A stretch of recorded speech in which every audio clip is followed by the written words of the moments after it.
በስመ አብ ወወልድ ወመንፈስ ቅዱስ አሐዱ አምላክ። ተአምረ ኢየሱስ 77ኛ ተአምር። ሐዋርያት ጌታን ዳግመኛ ስለ መምጣቱ እንደጠየቁት ይቅርታው ቸርነቱ ለዘላለሙ በእውነት ለሁላችን ይደረግልንና ጌታችን አምላካችን መድኃኒታችን ኢየሱስ ክርስቶስ ያደረገው ተአምር ይህ ነው። በዚያን ጊዜ ጌታ ኢየሱስ ክርስቶስን ደቀ መዛሙርቱ አምላካችንና መድኃኒታችን ሆይ ለፍርድ ተመልሰ አመጣጥ እንዴት ይሆናል? በየትኛው ሰዓት ነው ተዘጋጅተን እንጠብቅ ዘንድ ይህን ንገረን አሉት። አስቀድሞ አምላክን የወለደች በድንጋሌ ሥጋ በድንጋሌ ነፍስ የጸናች ከክብርት እመቤታችን ሰው ለመሆን እንደመጣ ነው በቀን ወይም በሌሊት ይሆን? አንተ ከመምጣት በፊት ሰማይና ምድር ያልፋሉ ይሆን ሲሉ ጠየቁት። ጌታ ኢየሱስም መልሶ በዚያን በመመጣበት ጊዜ የሚሆነውን ሁሉ ገልጬ ነግሬያችሁ ነበርና እናንተ የነገርኋችሁን አትርሱ አላቸው።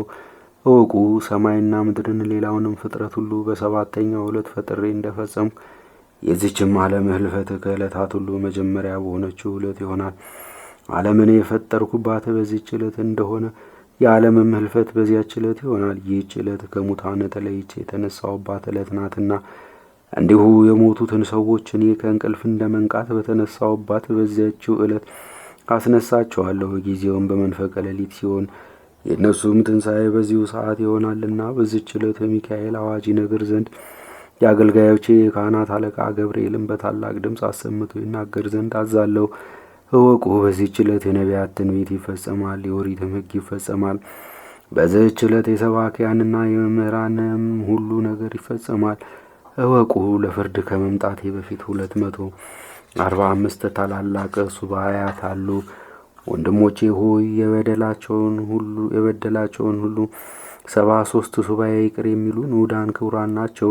እኔም በደላቸውን አጠፋላቸዋለሁና። ወንድሞቼ ሆይ እነሆ ለንጹሐን መላእክት ያልገለጽኩትን ምስጢር ለእናንተ ገለጽኩላችሁ። እወቁ፣ ከሙታን ተለይቼ በምነሳበት በዕለተ ሰንበት በሲኦል በሚገኙ በማንኛውም ላይ እሳት አይነድም ወይም ማንንም አያቃጥልም።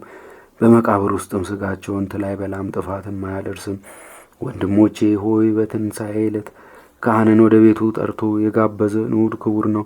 ከፈጠርኳቸው ዕለታት ከሰንበት ዕለት የሚበልጥ እንደሌለ ጥንት ወይም ፍጻሜ በሌለው የጌትነቴ ክብር አረጋግጥላቸዋለሁ። ለጌትነቱ ክብር ምስጋና ይሁንና ጌታ ኢየሱስ ክርስቶስ ስለ ሰንበት ክብርና ገናንነት ለደቀ መዛሙርቱ እንዲህ ተናገረ። ይቅርታው ቸርነቱ ለዘላለሙ በእውነት ለሁላችን ይደረግልን፣ አሜን።